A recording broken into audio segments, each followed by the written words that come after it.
એનો ખરડો પાસ કરી અને એને કાયદાના સ્વરૂપમાં મૂકેલો છે.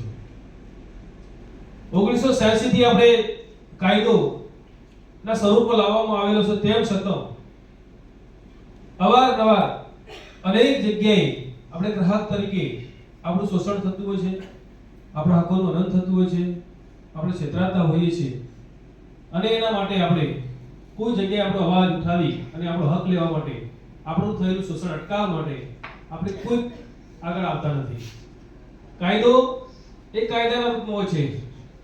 કાયદો એની રીતે કામ કરતો હોય છે, કોર્ટની જે ન્યાયિક પ્રક્રિયા છે એ પ્રમાણે કામ થતું હોય છે.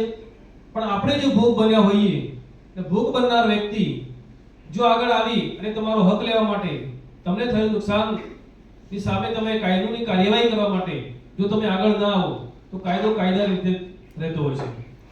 કાયદો જાણવો જરૂરી છે અને એનો ઉપયોગ પણ કરવો જોઈએ.